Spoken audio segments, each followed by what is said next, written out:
gelée royale va se prolonger pour une dizaine de larves. C'est le signal pour qu'elle se développe en reine et non en ouvrière. À partir du 10e jour, l'abeille fait... Hey! Bonjour! Hey, saviez-vous qu'une reine abeille peut produire jusqu'à 2500 œufs par jour en été? C'est fou! Et qu'une abeille doit battre ses ailes 200 fois la seconde pour s'envoler? Puis saviez-vous qu'une abeille doit travailler toute sa vie pour produire qu'un tout petit peu de miel, à peu près un 12e d'une cuillerée à thé? C'est pas beaucoup. Ils travaillent fort, les abeilles. C'est vraiment des créatures incroyables. Et c'est pour ça que nous, l'équipe d'animation culturelle, on s'est dit, pourquoi pas vénérer les abeilles pour la Journée de la Terre? Alors nous, on s'est inspiré de cette vidéo, qui en passant, on vous a mis comme lien dans les commentaires ici en bas. C'est une vidéo qui s'appelle Le déclin des abeilles, préparée par l'équipe de C'est pas sorcier. C'est vraiment incroyable. Ils ont bien fait leur recherche, le rythme est impeccable et puis les images sont vraiment le fun. On vous suggère d'aller voir ça, puis de vous laisser inspirer vous aussi. Parce que ce serait peut-être le fun d'aider ceux qui nous produisent du miel. Qu'est-ce que vous en pensez? Voici 6 choses que nous, on a trouvées qu'on peut faire pour aider les abeilles à partir de chez nous. Numéro 1, tondez pas votre gazon. J'explique. Je comprends que c'est pas tout le monde qui sont fanatiques de pissenlit, mais pour ceux qui l'ignoraient, la pissenlit est une des premières sources de nourriture et de pollen pour les abeilles. Ma suggestion, si jamais que le printemps peut arriver et que les pissenlits se mettent à pousser, attendez donc 1 semaine à 1 semaine et demie avant de tondre votre gazon, OK? Mais pas plus long que ça, parce que vous risquez de ne pas être trop populaire avec vos voisins. Appuie un apiculteur local en achetant du miel local. Ça se trouve à l'épicerie ou au marché des fermiers. Non seulement est-ce que c'est bon pour l'environnement, parce que ça encourage les abeilles qui produisent du miel, mais c'est bon.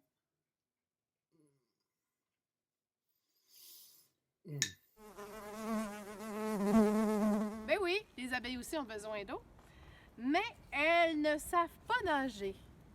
Alors, un bon moyen de les attirer autour de chez toi, c'est de leur proposer de l'eau, mais d'une manière qu'elles ne seront pas en danger. Alors, tu peux installer dans un plateau des billes, des petites pierres ou encore des éponges. Comme ça, ils vont pouvoir venir s'abreuver sans se noyer. Alors, tu leur installes ça à quelque part dans ton jardin. Numéro 4, évite les pesticides dans ton gazon et dans ton jardin. Tu peux dire à tes parents que plusieurs pesticides contiennent ce qu'on appelle des néonicotinoïdes. Ça, c'est un genre de produit chimique qui étourdit les abeilles, qui fait en sorte qu'ils ont de la difficulté à retrouver leur ruche. Puis s'il n'y a pas d'abeilles qui retournent à la ruche avec du nectar, il n'y a pas de miel, puis la ruche implose. Ça, c'est pas bon pour personne. Si vous voulez un jardin très vert, plutôt que de mettre des produits chimiques, vous pouvez planter du trèfle. Le trèfle emmagasine l'azote, puis ça donne une belle couleur verte au parterre. Ça donne également une belle petite fleur blanche ou mauve. Ça, c'est vraiment le fun. Puis parlant de fleurs mauves, si le trèfle, ça fait moins votre affaire, vous pouvez également planter du thym. Oui, du thym. L'épice dont on sert pour assaisonner nos plats. Le thym, ce qui est le fun aussi, c'est que ça pousse très bien dans les côtes, là où l'herbe a été délavée, comme ici. Moi, c'est ce que je comptais faire cet été pour reverdir un peu ma cour. Numéro 5. Protège les essaims. Si tu vois un nuage d'abeilles qui bourdonne dans un arbre ou autour de ta maison, appelle un apiculteur local et il viendra les capter en toute sécurité. Si tu ne connais pas un apiculteur local, appelle la police et elle se chargera de trouver quelqu'un qui pourra venir capter les seins et apporter les abeilles vers une nouvelle ruche. Elles ne sont pas dangereuses si elles ne sont pas provoquées.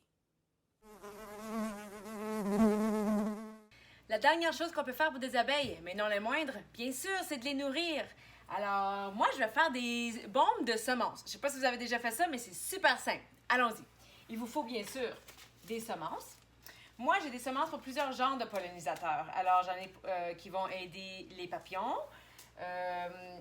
J'ai des graines de tournesol. J'ai plein de choses, en tout cas. Fait que ça, je vais le mettre dans un petit mélange ici. Même si on est dans ma cuisine, ça veut pas dire qu'on utilise des ingrédients de la cuisine. Cette fois-ci, on va utiliser des ingrédients de dehors. On va mettre de la glaise. La glaise, c'est spécial parce que ça va aider à tout coller ensemble. On enlève les racines, puis tout ce qu'on trouve là-dedans, ça, c'est pas nécessaire. Puis, on mélange un peu de terreau aussi, de la bonne terre noire. Ça, c'est pour nourrir les graines une fois qu'ils sont partis. Alors, en mélangeant les deux ensemble, vous voyez comme c'est le fun, la glaise. Ça fait déjà des boules faciles. On y ajoute nos graines.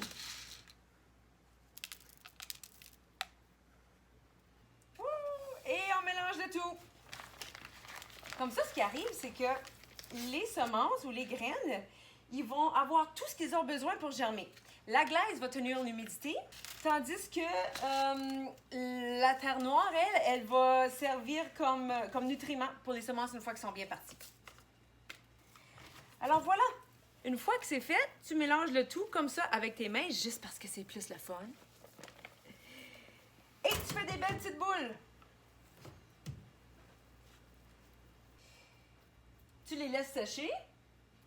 Et un beau jour de printemps, qui devrait arriver n'importe quand, du moins on l'espère, tu peux aller dehors et tu les lances à quelque part où tu penses qu'il devrait avoir plus de fleurs. Genre dans un fossé ou dans un champ.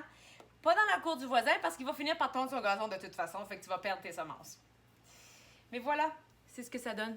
Des belles petites boulettes. On les laisse sécher. Et quand vient le temps au printemps, on les lance dehors, puis on attend. Alors voilà, c'est ce qu'on peut faire pour aider nos amis les abeilles. Bon visionnement de film et bonne journée!